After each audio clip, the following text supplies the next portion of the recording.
elefantes, encantadores de serpientes con sus cobras, pavos reales y bazares caóticos son la imagen que la gente suele asociar más a menudo con la India actual. La paradoja de la India es que su tradición convive día a día junto a antenas parabólicas, teléfonos móviles, automóviles y ordenadores. Al igual que con la serpiente encantada, a lo largo de los siglos infinidad de visitantes y turistas se han rendido a la fascinación de la extraordinaria cultura india, la cual es de una diversidad pintoresca, mística e incluso misteriosa.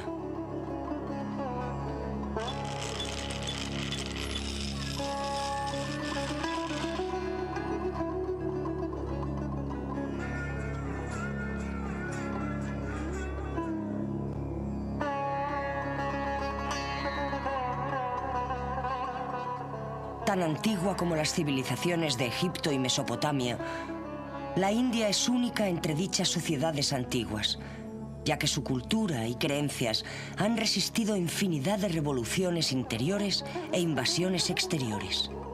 Se mantiene como la única sociedad del mundo con una vida basada en la religión y con sistemas sociales tan antiguos que 5000 años después se conservan intactos, sin mostrar signos de decadencia.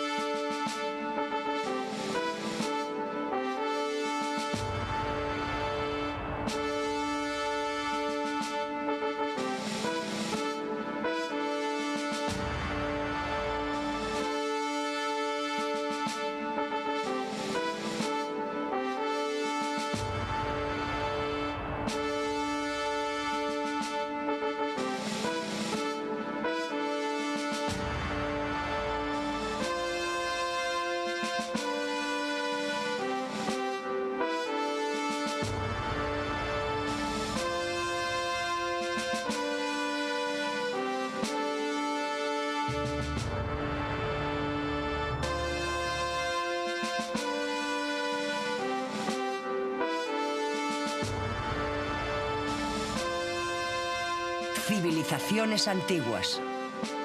India. Aunque las pinturas de las cavernas más antiguas, que datan del año 8000 al 3000 a.C., muestran a las gentes con arcos y lanzas cazando ciervos, aves e incluso jirafas o capturando ostras, los asentamientos excavados en la India pertenecen al periodo pre-Harapano.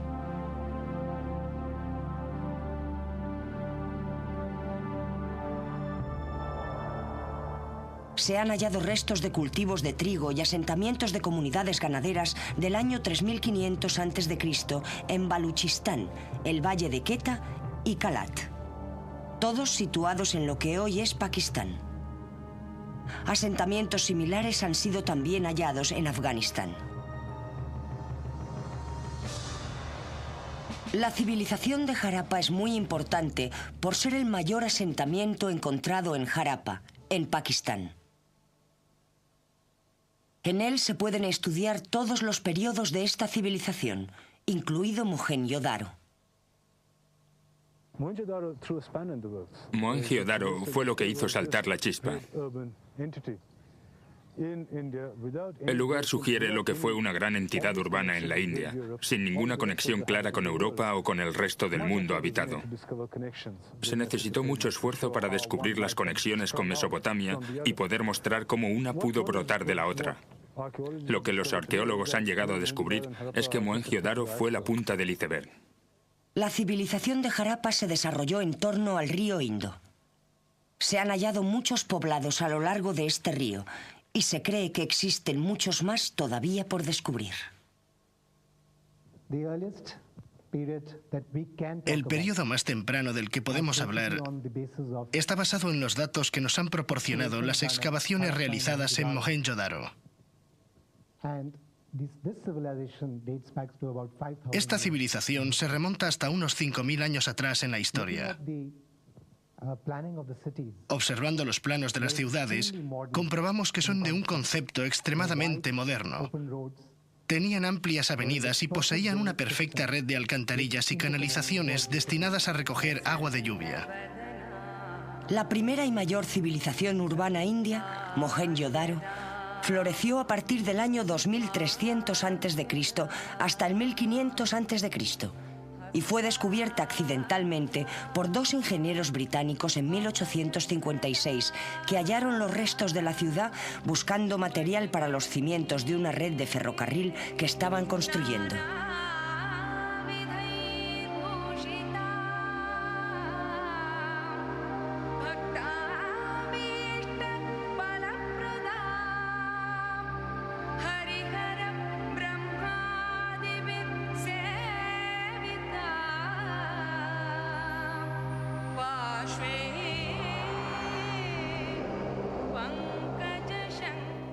Los primeros signos de religión en la India pueden observarse en el arte de este periodo.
La diosa madre adorada en esta sociedad evolucionó hasta convertirse en el dios hindú Kali.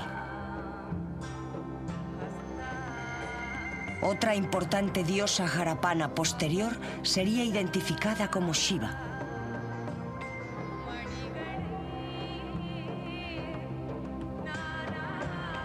Un legado significativo de la civilización del Valle del Indo es el cultivo de la Gossypium arborem, la planta del algodón. El arte textil y del tintado también se originó aquí. Este fue uno de los aspectos por los que la India sería conocida en todo el mundo. Las mujeres de las ciudades del Valle del Indo probablemente vistieron saris similares a los que visten ahora. Los trozos de tela encontrados en Mohenjo-Daro muestran una técnica textil muy desarrollada, y este era el tipo de ropa que tanto valoraron en la antigua Grecia y Roma.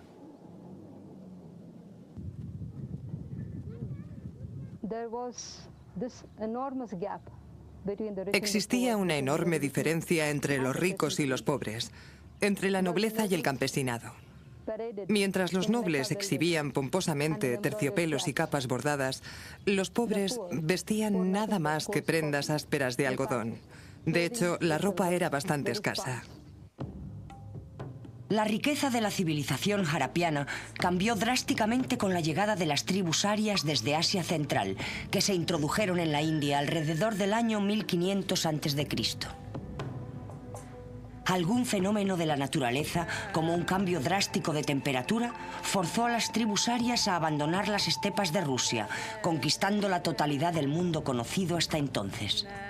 Los arios también cruzaron las montañas prohibidas de Hindu Kush hasta llegar a la India, provocando algunos cambios en su cultura. Poco después, los poblados del Valle del Indo se disolvieron y desaparecieron.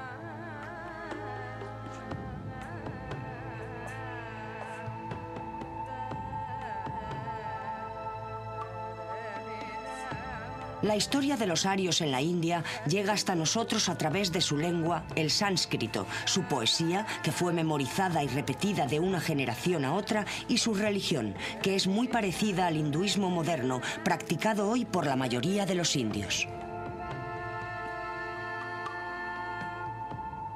Los invasores arios absorbieron las creencias de las religiones indias. Los principales dioses arios tomaron los atributos de los dioses locales.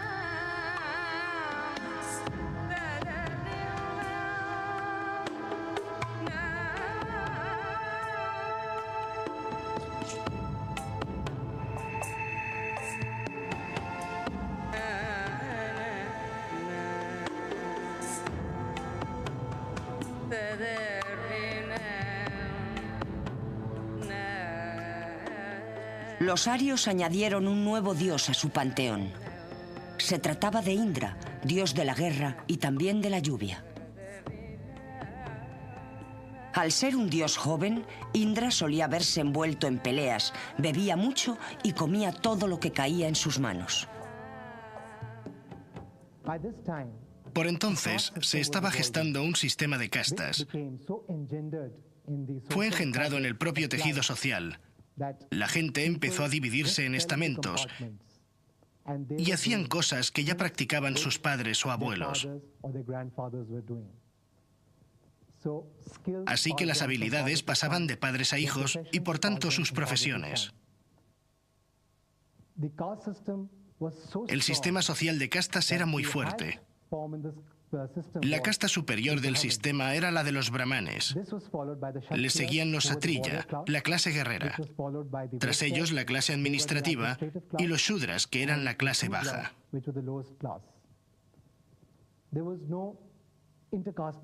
No estaba permitido el matrimonio entre castas para preservar la pureza de cada una. Fue en un reino cercano al Nepal, alrededor del año 565 a.C., donde nació el príncipe Siddhartha. Su familia pertenecía a los satriya, la casta guerrera. Siddhartha creció y renunció a su privilegiada vida. Abandonó a su joven mujer y a su pequeño hijo y se convirtió en un ermitaño errante en busca de la salvación espiritual.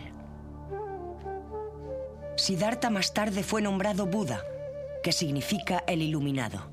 Sus creencias fueron la base de la filosofía religiosa, que ponía énfasis en la compasión por el sufrimiento de los demás, la práctica de la meditación y el principio de que el deseo y el dolor son la causa del sufrimiento existente en el mundo. El budismo no convivió con ninguna otra religión en la India. Existían conventos de monjas budistas que permitieron a las mujeres dedicarse por completo a la vida religiosa. De otra forma, las mujeres no hubieran tenido independencia en la sociedad india del siglo VI a.C.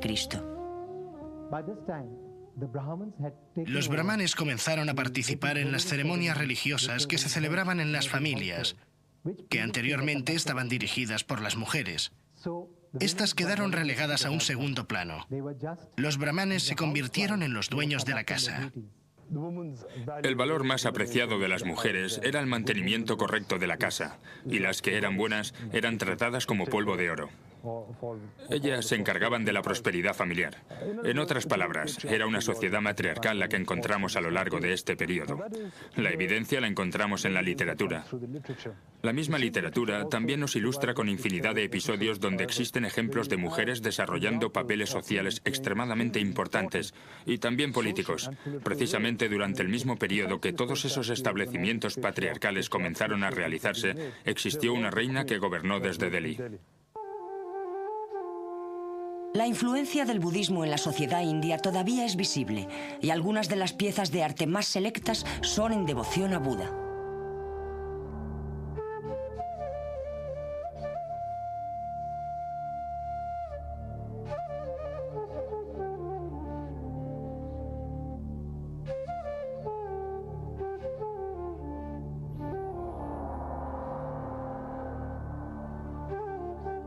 El budismo se expandió a lo largo de toda Asia y hoy tiene gran cantidad de seguidores en todo el mundo.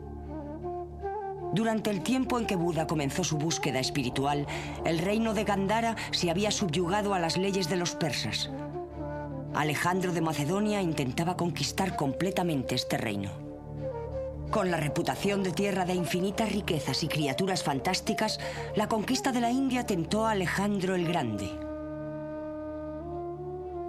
Cuando llegó a Taxila, la capital de Gandhara, en el año 326 a.C., Alejandro fue bien recibido por la gente del reino, que no opuso resistencia.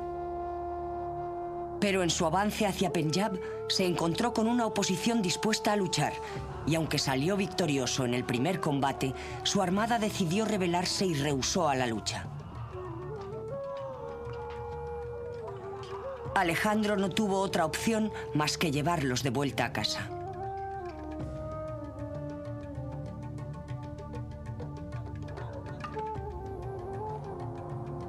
En los tiempos en que Ashoka llegó al trono, en el año 296 a.C., la única región de la India que no estaba bajo la dominación del Imperio Maurya era la gobernada por los Kalingas, el estado actual de Orissa. En el intento de preservar la tradición de sus antepasados, Ashoka se propuso adquirir el territorio del reino Kalinga. La subyugación de este reino a las leyes de la dinastía Maurya fue una masacre.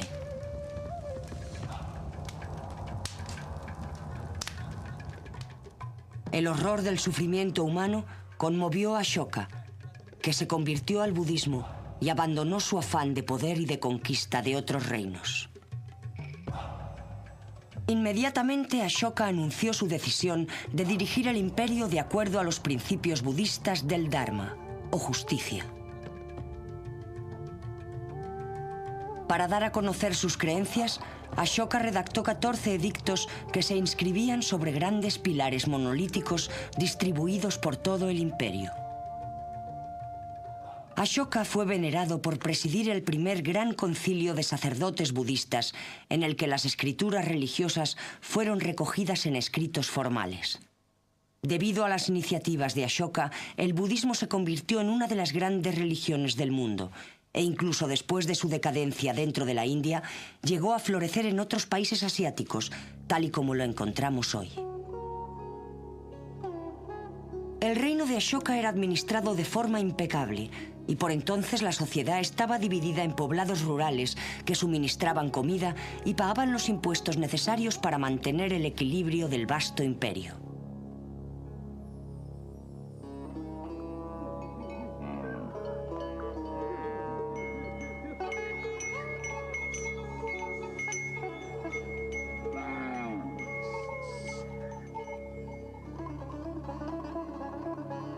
El gobierno poseía burocracias bien estructuradas en las ciudades y los pueblos que dirigían cada uno de los aspectos de la vida de sus gentes.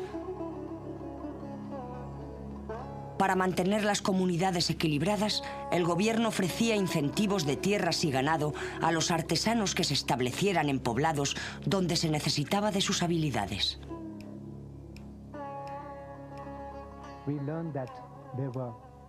Se dieron cuenta de que existían artesanos que podían trabajar el oro, la plata, el plomo y el estaño. Y quedan todavía muestras de trabajos en hueso y marfil. Ashoka y sus gobernantes se dieron cuenta de que el bienestar del imperio provenía de la multitud de pequeñas comunidades de granjeros y que cada villa necesitaba sus herreros, sus alfareros y sus taberneros.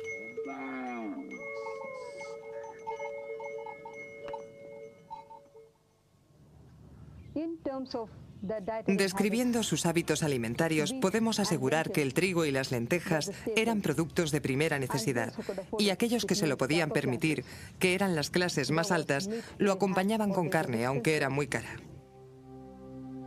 El imperio Maurya se desintegró tras la muerte de Ashoka en el año 232 a.C. En el 184 a.C., el último emperador Maurya, un descendiente de Ashoka, fue asesinado por su comandante en jefe, dando fin a la primera gran dinastía india, que duró unos 140 años. El usurpador no tenía ninguna simpatía por los ideales budistas de compasión y tolerancia. Mató a muchos seguidores y destruyó infinidad de monasterios antes de instaurar el hinduismo ortodoxo. Los siguientes siglos vivieron muchas dinastías cortas y se alzaron y cayeron imperios en todo el continente. Fue un periodo que nos dejó un variado legado cultural. La escultura budista de la región de Gandhara combina la delicadeza del clasicismo griego con la serenidad estilizada de las imágenes indias. En el siglo VI después de Cristo, muchos de los invasores hunos del siglo anterior se habían adaptado a la sociedad india y sus descendientes, los bélicos Rajputs, fueron desplazándose hacia el norte y la India central. Los Rajputs fueron grandes maestros de las artes y fue durante su reinado cuando se construyeron la mayoría de los espléndidos templos.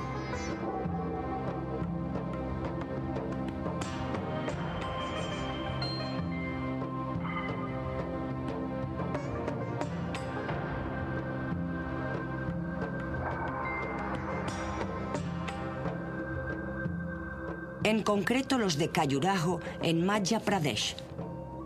Este inmenso complejo fue construido entre los siglos X y XI por la dinastía de los Chandela de la India central.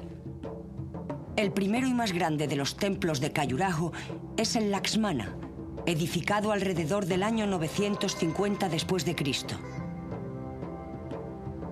Su base está decorada con escenas de batallas, mientras que los frisos de la parte más alta describen cualquier posible actividad sexual.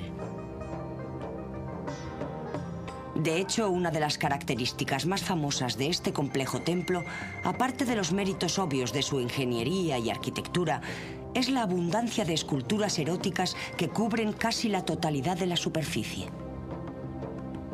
La razón de este énfasis en el sexo todavía es un misterio, aunque en la religión hindú, una de las obligaciones religiosas de los creyentes es casarse en el momento oportuno y ser un buen cónyuge. De acuerdo con las escrituras, ese momento es cuando finaliza su educación, alrededor de los 20 años. La mujer debía tener un tercio de la edad del hombre. Durante la ceremonia del matrimonio, el novio promete cuidar bien de su mujer de acuerdo a los 3 pilares básicos del matrimonio hindú: fervor, salud y finalmente placer. La obligación religiosa de un buen hombre hindú es practicar el sexo con su esposa y darle placer. Además de la guerra y el sexo, también se representa la danza en las imágenes grabadas en los templos de Khajuraho y otros. Esto podría ser considerado una expresión de la Bhakti, un concepto hindú que ha sido descrito como el impulso a bailar y cantar al Dios de uno. Las figuras de danza grabadas en los templos de Khajuraho son estilizadas, igual que lo son los bailes indios. Las asparas, o criaturas femeninas divinas, son bellezas idealizadas. Se decía que tenían la frente moldeada como la luna, ojos como flores de loto y labios como el arco iris. El tema central común a todos ellos es, por una parte, el drama y por otra, la mujer. Y esa mujer no es una mujer tal y como podemos imaginar. No solo es una mujer, sino que simboliza el alma humana. Resulta ser un hombre-mujer. Es la persona vulnerable a todos los elementos y todos los cambios de la vida, que está constantemente esforzándose para unirse con el perfecto ser, el alma perfecta.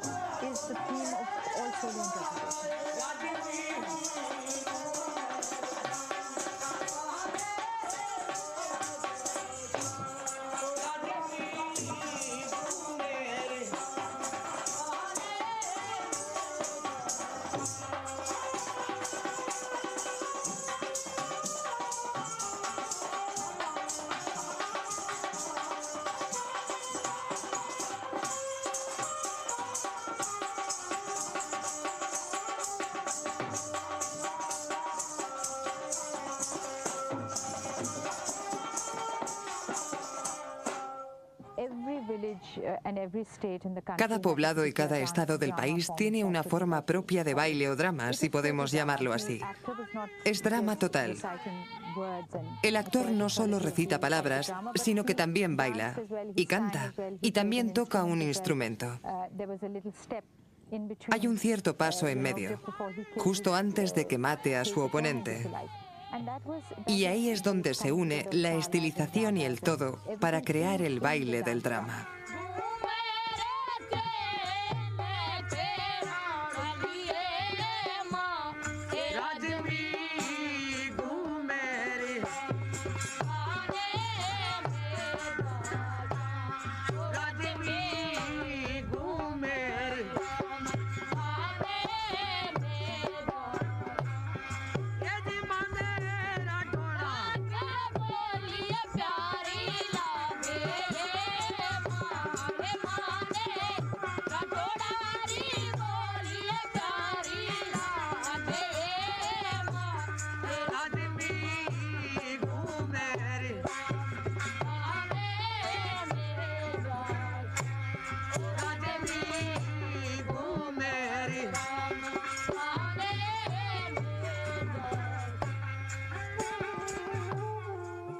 En Arabia estaba surgiendo una nueva religión. El Islam brotó entre el judaísmo y el cristianismo para convertirse en una fuerza que transformaría a las tribus de Arabia, siempre en guerra, en una nación unida. Con esta unidad invadirían y conquistarían cualquier tierra, en cualquier dirección, desplazándose desde Asia Menor a África y desde España a Francia a través de las estepas de Asia Central. Esta nueva fe, al encontrarse con la antigua religión hindú y su elaborado sistema de castas, provocaría un cambio radical en todos los aspectos de la sociedad india, incluyendo su religión y su política, pero de forma especial en su cultura.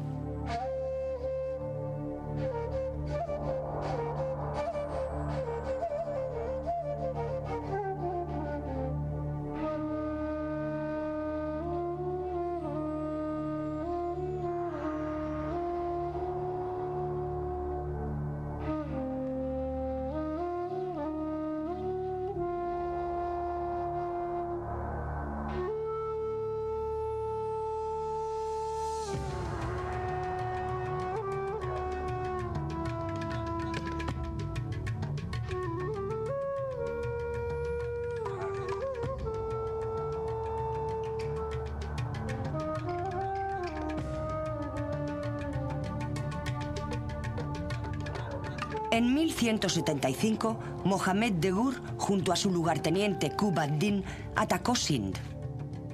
Mohammed quería crear un imperio. Tras tomar Sind, siguió hacia Punjab, donde fijó la vista en los reinos de Rajput, que estaban muy ocupados luchando entre ellos. Qutb ad-Din quedó al control del territorio de Delhi y durante los siguientes 20 años se aseguró de que cayera un estado tras otro. Fue un periodo terriblemente sangriento. En cuanto al budismo, desapareció casi al completo y sus monjes fueron asesinados y sus monasterios destruidos. Fue en 1206 cuando Mohammed fue asesinado y su lugarteniente se convirtió en el gobernante del reino que llegaría a conocerse como el Sultanato de Delhi. Para conmemorar su triunfo, inició la construcción de una torre de piedra escalonada de aproximadamente 80 metros de altura.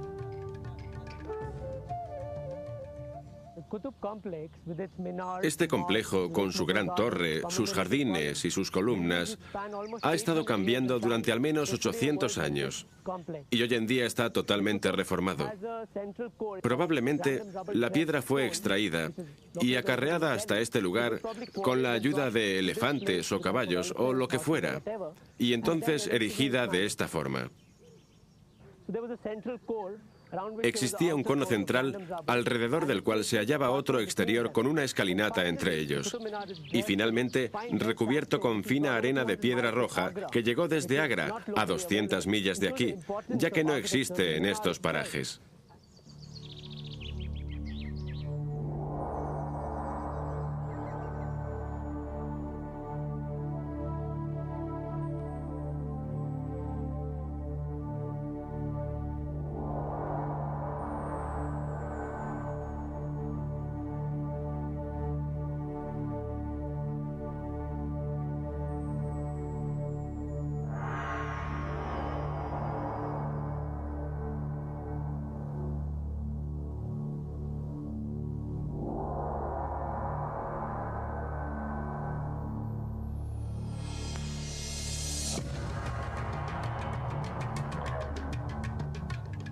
La mezquita, que está pegada al edificio, fue construida sobre los cimientos de un antiguo templo y algunas partes de este fueron aprovechadas para la nueva mezquita, como tradicionalmente hacían los conquistadores musulmanes. Estamos en medio de esta colonia cuyas columnas adornaron los templos que antes estuvieron erigidos en el mismo lugar antes de la llegada de la dinastía de los sultanes esclavos.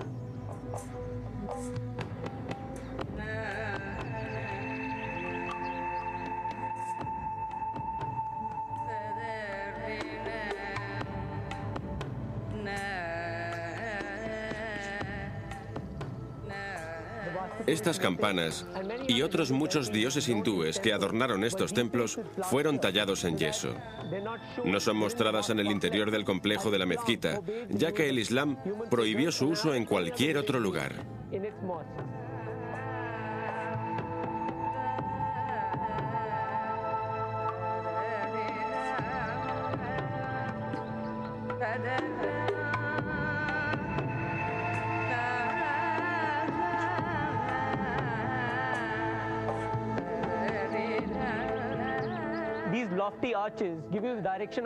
Estos arcos apuntan directamente a la dirección de la Meca, la ciudad sagrada de los musulmanes, y parece que esta fue la primera mezquita en la India. Más tarde sufrió una ampliación. Las piedras de la mezquita se colocaron juntas usando dovelas de hierro. Después de varias contracciones y expansiones, fueron sacando las piezas de piedra. Otra forma de unión, que resultaba mucho más sencilla, era utilizando un poco de yeso. Otras estaban hechas de materiales diversos y piedras sólidas. Como se puede observar aquí, todas las inscripciones se realizaban para mostrarlas en la mezquita. Normalmente se trataba de inscripciones grabadas con la explicación de todas las creencias hindúes.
Lo que tenemos aquí es la presencia de un arquitecto musulmán, quizá explicándole a los trabajadores hindúes: esto es lo que a mí me gustaría como afirmación de mi creencia.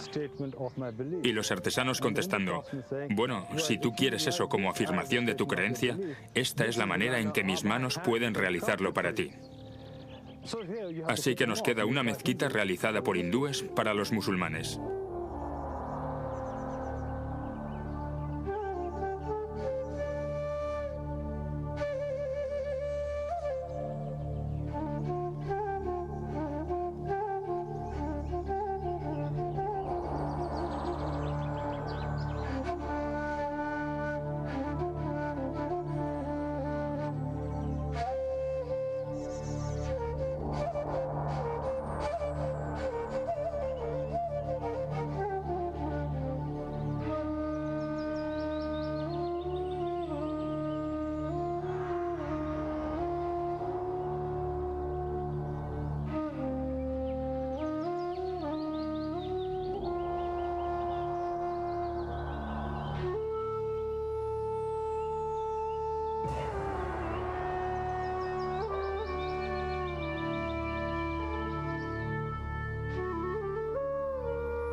En el año 1320 después de Cristo, una nueva dinastía de mogoles turcos consiguió hacerse con el control del sultanato de Delhi y desplazaron la capital a Tughlabad.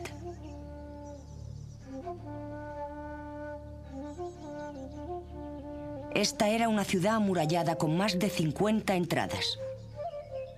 Algunas de ellas tenían rampas para que los elefantes entraran en la ciudad.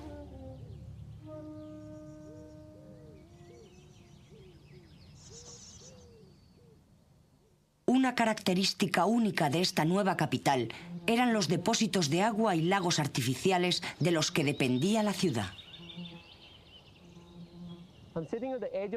Estoy sentado en el borde de un tanque de agua conocido como el Camino al Infierno. Parece ser que la gente de esta ciudad tenía la creencia de que el agua era suministrada por el diablo.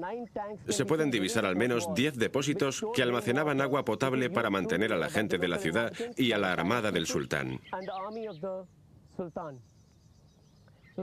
El sultán poseía una serie de consejeros. Él era el jefe y dirigía la armada para evitar la invasión de los mongoles desde el norte. Una vez, uno de esos consejeros sugirió al sultán que construyera la ciudad en este punto. El sultán rió sarcásticamente y le contestó: «Cuando tú seas sultán, podrás hacerlo». Y así ocurrió. Llegó a ser sultán y decidió emprender la construcción de la ciudad. El área que ocupaba la ciudad era de casi 2 kilómetros cuadrados, pero fue ampliada hasta alcanzar los 6,5 kilómetros. En algunos puntos la altura alcanza los 270 metros y el espesor de los muros en algunos tramos es de 6 a 9 metros.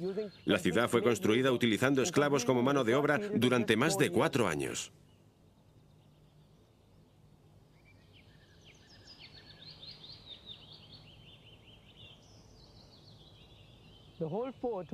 La ciudad está dividida en 3 zonas diferenciadas que incluyen la entrada, la fortaleza y las casas.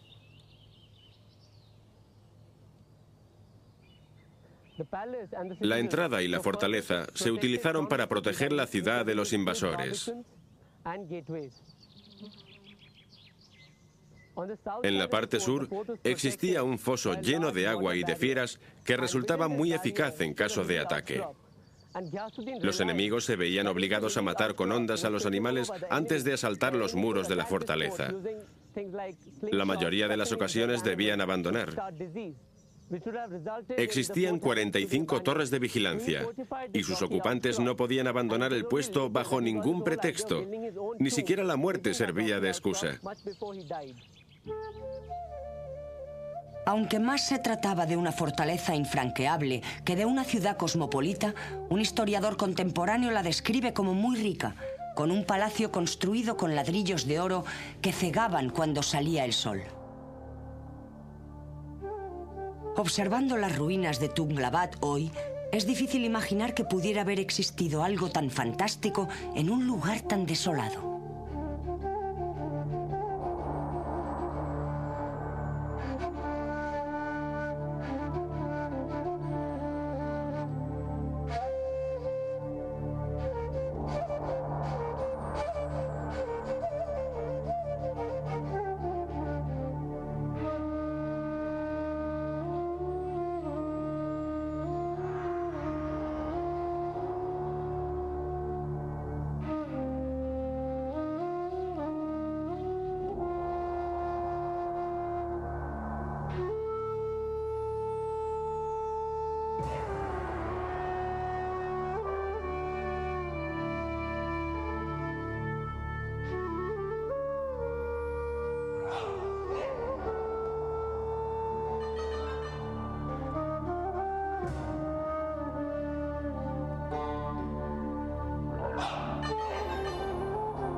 Los sultanatos de Delhi se desvanecieron debido a las guerras internas entre varias fracciones rivales que luchaban por el poder, sin poseer ningún líder que los unificara.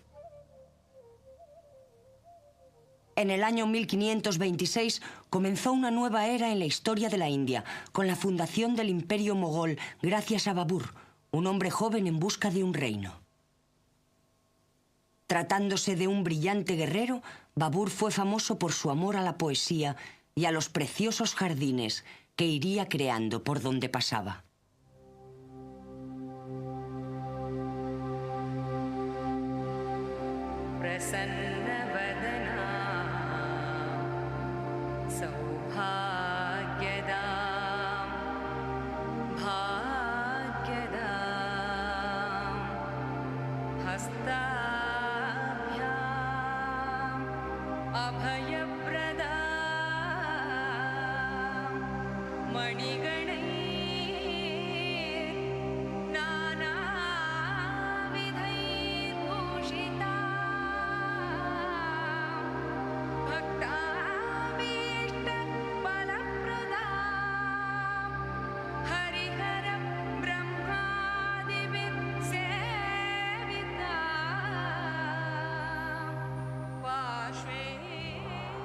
Se debe a Babur y a sus herederos que las culturas hindú y musulmana se sintetizaran y tomaran el sorprendente rumbo que distingue a la civilización india desde el siglo XVI hasta nuestros días.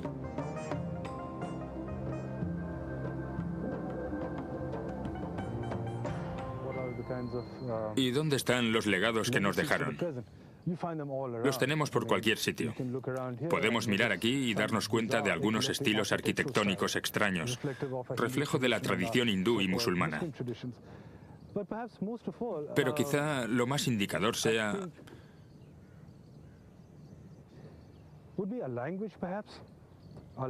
la lengua, nuestra literatura, nuestras vestimentas, nuestras comidas o nuestras formas de hablar.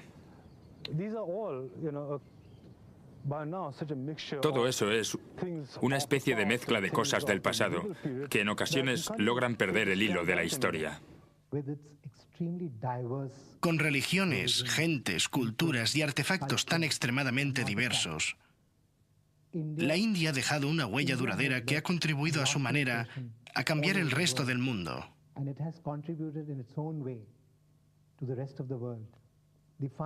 El ejemplo más claro de cruce de culturas lo tenemos en la ciudad de Delhi. Sus cimientos fueron realizados por los hindúes y su decoración por los musulmanes. Fue acicalada como una novia por los británicos. Y hoy es una megametrópolis con muchísimas facetas distintas en su carácter, que le han sido entregadas desde tiempos inmemoriales y que pueden ser observadas de una forma u otra en sus diversas culturas, gentes y religiones.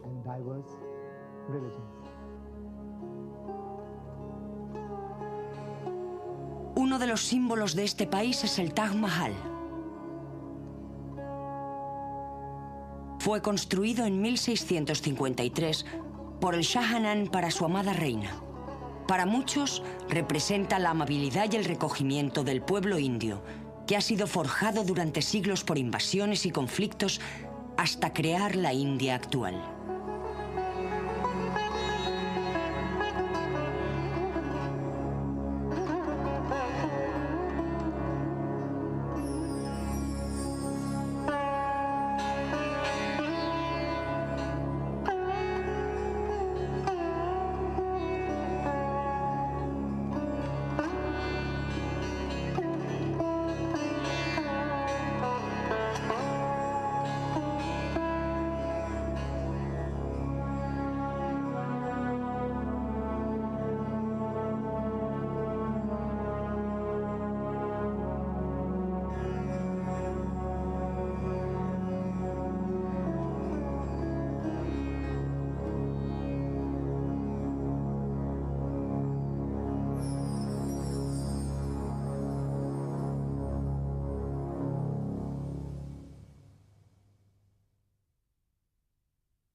Existía una enorme diferencia entre los ricos y los pobres, entre la nobleza y el campesinado.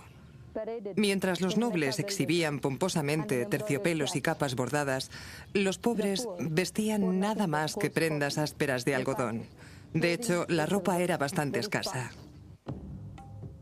La riqueza de la civilización harapiana cambió drásticamente con la llegada de las tribus arias desde Asia Central, que se introdujeron en la India alrededor del año 1500 a.C. Algún fenómeno de la naturaleza, como un cambio drástico de temperatura, forzó a las tribus arias a abandonar las estepas de Rusia, conquistando la totalidad del mundo conocido hasta entonces. Los arios también cruzaron las montañas prohibidas de Hindu Kush hasta llegar a la India, provocando algunos cambios en su cultura. Poco después, los poblados del Valle del Indo se disolvieron y desaparecieron.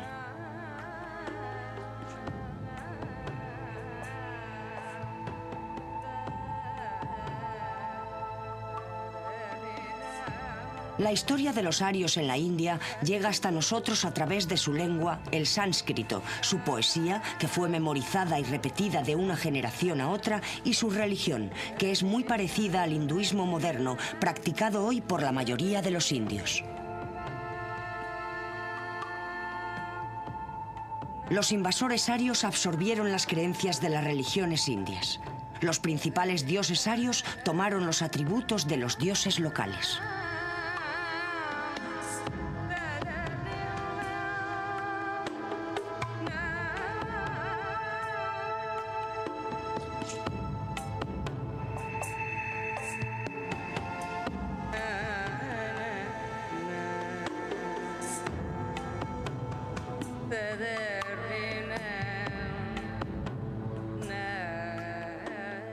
Los arios añadieron un nuevo dios a su panteón.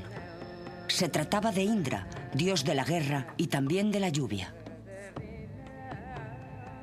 Al ser un dios joven, Indra solía verse envuelto en peleas, bebía mucho y comía todo lo que caía en sus manos. Por entonces, se estaba gestando un sistema de castas. Fue engendrado en el propio tejido social. La gente empezó a dividirse en estamentos y hacían cosas que ya practicaban sus padres o abuelos. Así que las habilidades pasaban de padres a hijos y por tanto sus profesiones. El sistema social de castas era muy fuerte. La casta superior del sistema era la de los brahmanes. Le seguían los satriya, la clase guerrera. Tras ellos, la clase administrativa y los shudras, que eran la clase baja.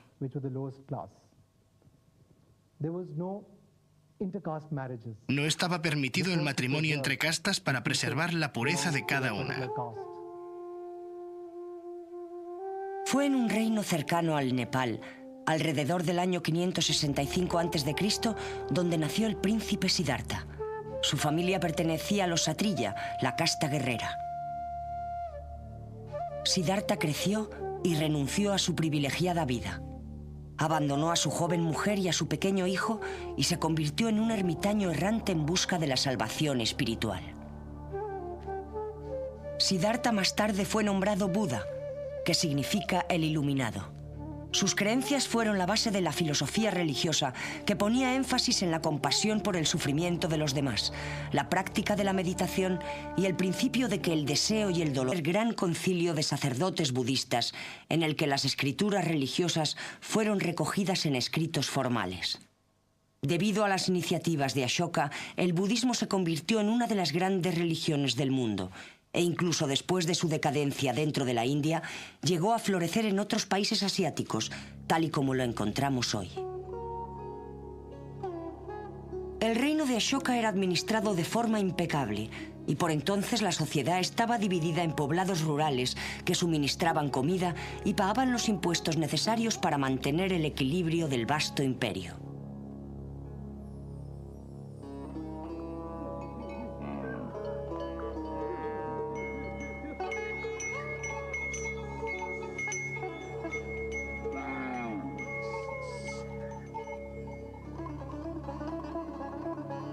El gobierno poseía burocracias bien estructuradas en las ciudades y los pueblos que dirigían cada uno de los aspectos de la vida de sus gentes.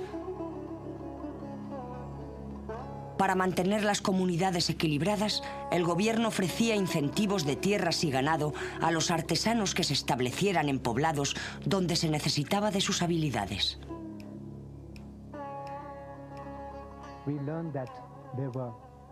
Se dieron cuenta de que existían artesanos que podían trabajar el oro, la plata, el plomo y el estaño. Y quedan todavía muestras de trabajos en hueso y marfil.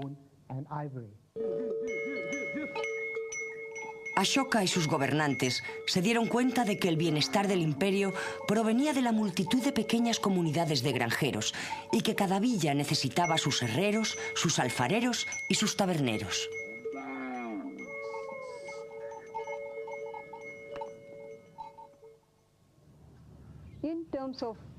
Describiendo sus hábitos alimentarios, podemos asegurar que el trigo y las lentejas eran productos de primera necesidad, y aquellos que se lo podían permitir, que eran las clases más altas, lo acompañaban con carne, aunque era muy cara. El imperio Maurya se desintegró tras la muerte de Ashoka en el año 232 a.C. En el 184 a.C., el último emperador Maurya, un descendiente de Ashoka, fue asesinado por su comandante en jefe, dando fin a la primera gran dinastía india, que duró unos 140 años. El usurpador no tenía ninguna simpatía por los ideales budistas de compasión y tolerancia. Mató a muchos seguidores y destruyó infinidad de monasterios antes de instaurar el hinduismo ortodoxo. Los siguientes siglos vivieron muchas dinastías cortas y se alzaron y cayeron imperios en todo el continente. Fue un periodo que nos dejó un variado legado cultural. La escultura budista de la región de Gandhara combina la delicadeza del clasicismo griego con la serenidad estilizada de las imágenes indias.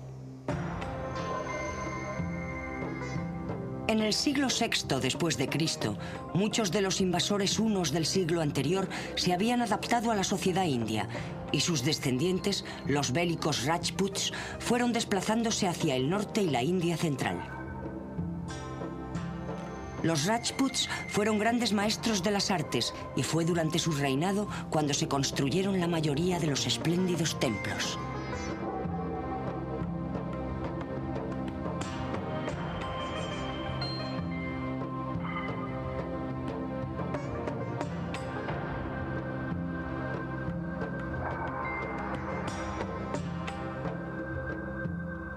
En concreto los de Khajuraho en Madhya Pradesh. Este inmenso complejo fue construido entre los siglos X y XI por la dinastía de los Chandela de la India.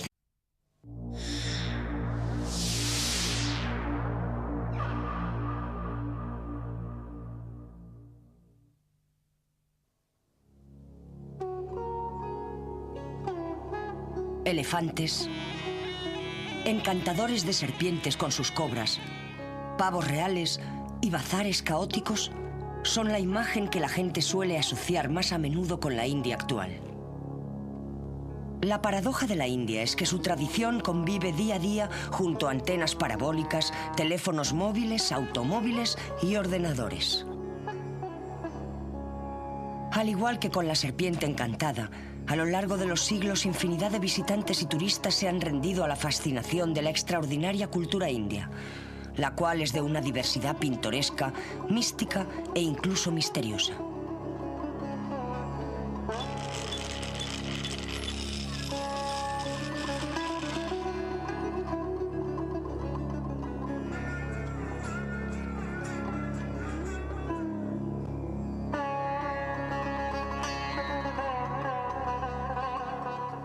Tan antigua como las civilizaciones de Egipto y Mesopotamia, la India es única entre dichas sociedades antiguas, ya que su cultura y creencias han resistido infinidad de revoluciones interiores e invasiones exteriores. Se mantiene como la única sociedad del mundo con una vida basada en la religión y con sistemas sociales tan antiguos que 5000 años después se conservan intactos, sin mostrar signos de decadencia.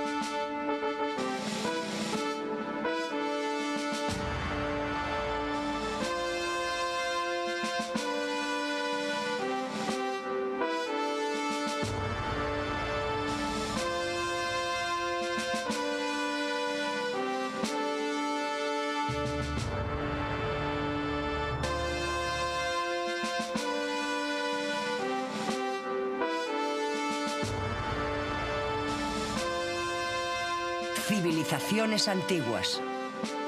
India. Aunque las pinturas de las cavernas más antiguas, que datan del año 8000 al 3000 a.C., muestran a las gentes con arcos y lanzas cazando ciervos, aves e incluso jirafas o capturando ostras, los asentamientos excavados en la India pertenecen al periodo pre-Harapano.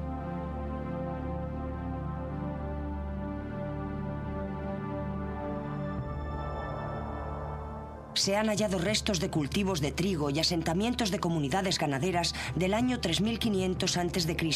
en Baluchistán, el valle de Quetta y Kalat, todos situados en lo que hoy es Pakistán. Asentamientos similares han sido también hallados en Afganistán. La civilización de Harappa es muy importante por ser el mayor asentamiento encontrado en Harappa, en Pakistán. En él se pueden estudiar todos los periodos de esta civilización, incluido Mohenjo-Daro.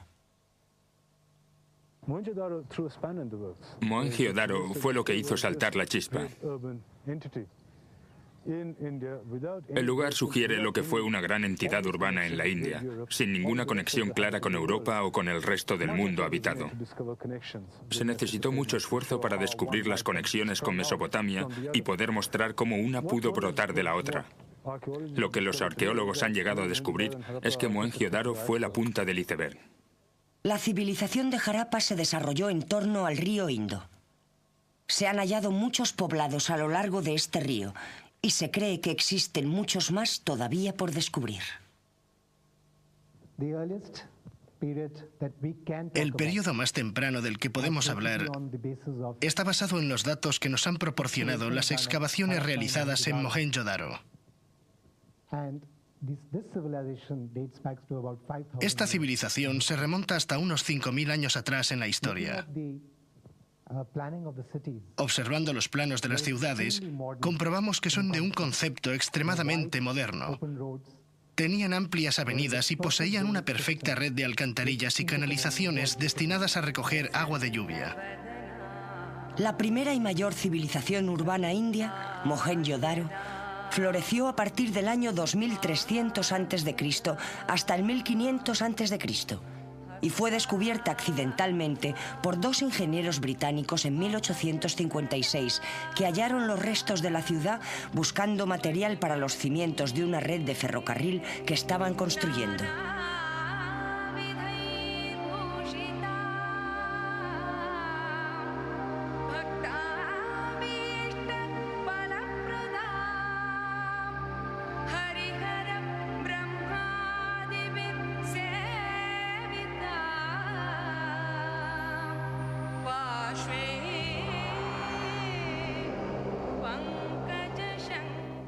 Los primeros signos de religión en la India pueden observarse en el arte de este periodo.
La diosa madre adorada en esta sociedad evolucionó hasta convertirse en el dios hindú Kali.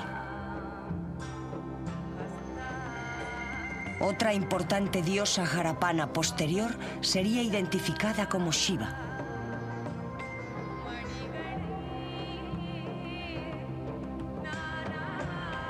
Un legado significativo de la civilización del Valle del Indo es el cultivo de la Gossypium arborem, la planta del algodón. El arte textil y del tintado también se originó aquí. Este fue uno de los aspectos por los que la India sería conocida en todo el mundo. Las mujeres de las ciudades del Valle del Indo probablemente vistieron saris similares a los que visten ahora. Los trozos de tela encontrados en Mohenjo-Daro muestran una técnica textil muy desarrollada, y este era el tipo de ropa que tanto valoraron en la antigua Grecia y Roma. Son la causa del sufrimiento existente en el mundo. El budismo no convivió con ninguna otra religión en la India. Existían conventos de monjas budistas que permitieron a las mujeres dedicarse por completo a la vida religiosa. De otra forma, las mujeres no hubieran tenido independencia en la sociedad india del siglo VI a.C. Los brahmanes comenzaron a participar en las ceremonias religiosas que se celebraban en las familias, que anteriormente estaban dirigidas por las mujeres. Estas quedaron relegadas a un segundo plano. Los brahmanes se convirtieron en los dueños de la casa. El valor más apreciado de las mujeres era el mantenimiento correcto de la casa, y las que eran buenas eran tratadas como polvo de oro. Ellas se encargaban de la prosperidad familiar. En otras palabras, era una sociedad matriarcal la que encontramos a lo largo de este periodo. La evidencia la encontramos en la literatura. La misma literatura también nos ilustra con infinidad de episodios donde existen ejemplos de mujeres desarrollando papeles sociales extremadamente importantes y también políticos. Precisamente durante el mismo periodo que todos esos establecimientos patriarcales comenzaron a realizarse, existió una reina que gobernó desde Delhi. La influencia del budismo en la sociedad india todavía es visible, y algunas de las piezas de arte más selectas son en devoción a Buda.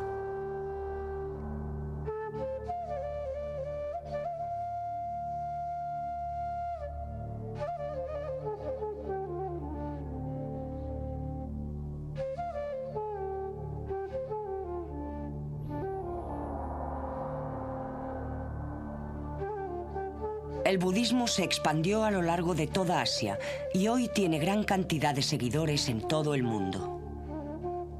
Durante el tiempo en que Buda comenzó su búsqueda espiritual, el reino de Gandhara se había subyugado a las leyes de los persas.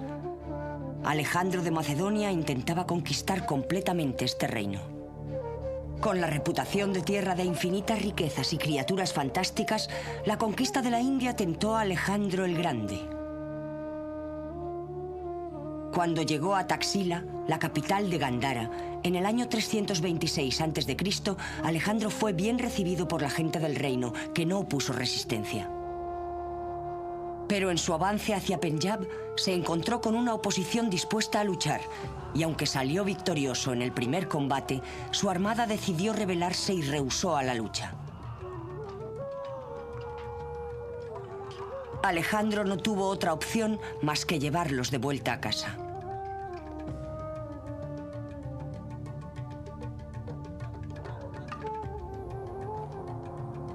En los tiempos en que Ashoka llegó al trono, en el año 296 a.C., la única región de la India que no estaba bajo la dominación del Imperio Maurya era la gobernada por los Kalingas, el estado actual de Orissa.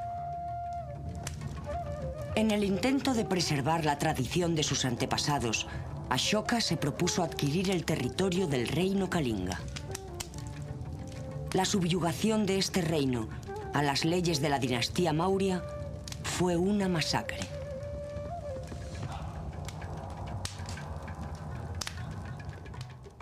El horror del sufrimiento humano conmovió a Ashoka, que se convirtió al budismo y abandonó su afán de poder y de conquista de otros reinos.